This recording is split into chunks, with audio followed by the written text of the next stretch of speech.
सिर्फ अमृतसर के एक गांव में जहरीली शराब से 11 लोगों की मौत हो गई। अब इस गांव में मातम पसरा हुआ है। एक भी घर में चूल्हा नहीं जला। कई मासूम बच्चे इस गांव में यतीम हो गए।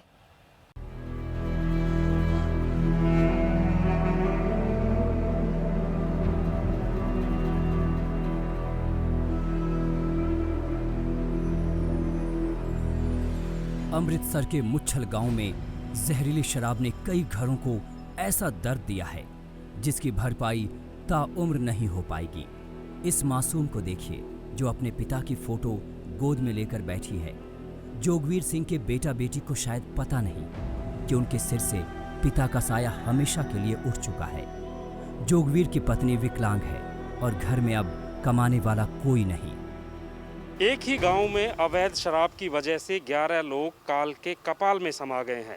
सरकार और प्रशासन रस्में अदाएं कर रहा है और यहाँ पर हालत देखिए। छोटी सी इस मासूम को आप देख सकते हैं, जिस फोटो को कलेजे से लगाकर बैठी है। शायद इसे नहीं पता कि अब वो इस दुनिया में नहीं रहे हैं और पिछले 24 घंटों से इन घरों में चूल्हा तक नहीं जला है और जो घरों में कमाने वाले थे, ऐसे लोग शराब की भेंट चढ़ चुके हैं।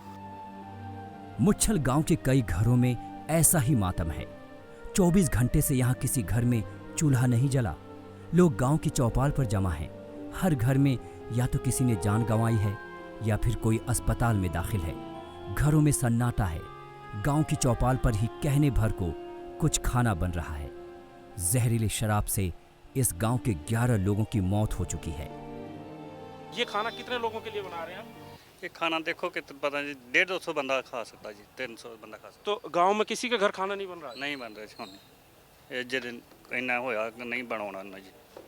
तो जिस गांव में दर्जन भर मौत 24 घंटे में हो जाए, उस गांव में आखिर चूल्हा कैसे जल सकता है? ये गांव के वो लोग हैं जो सभी के लिए यहाँ पर खाना बना रहे हैं और शायद कोशिश की जाएगी कि उन लोगों को खाना खिला दिया जाए जो पिछले 24 घंटों से अन्न का दाना जिन्होंने नहीं देखा है। अवैध शराब पर काबू करने के बड़े वादे अमरिंदर सरकार ने किए थे, लेकिन जमीन पर उन वादों की हकीकत मुच्छल जैसे गांव की त्रासदी साफ बयान कर रही है।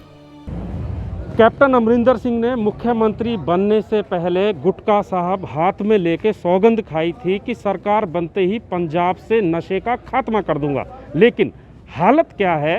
3 साल बीत जाने के बावजूद पिछले 24 घंटों की ही बात करें तो 30 लोग काल के गाल में सिर्फ अवैध शराब की वजह से समा चुके हैं। एक एक गांव में दर्जन भर मौतें हुई हैं। कई लोग गंभीर रूप से घायल हैं। पिछले 24 घंटों से इस गांव के किसी घर में चूल्हा नहीं जला है और लोगों को चिंता उन लोगों की सता रही है जो अभी अस्पतालों में दाखिल हैं। 11 मौत इस गांव में अभी तक हो चुकी हैं और सरकार हर मामले की तरह इस बार भी मजिस्ट्रेट जांच, मुआवजा और एक एसएचओ को सस्पेंड करने का ऐलान कर चुकी है। यानी कि जान की कीमत सिर्फ मुआवजा और एक जांच आयोग रह गई है। हालांकि कोरोना के टाइम में इस तरह के पहले भी मामले सामने आए थे जब पंजाब में अवैध शराब की फैक्ट्रियां पकड़ी गई थी, लेकिन इनको किस तरीके से संरक्षण मिलता है कि ये फैक्ट्रियां लगातार चलती रहती हैं और लोगों की जान लेती रहती हैं। कैमरामैन गुंजीत कुमार के साथ सत्येंद्र चौहान, मुच्छल गांव, अमृतसर।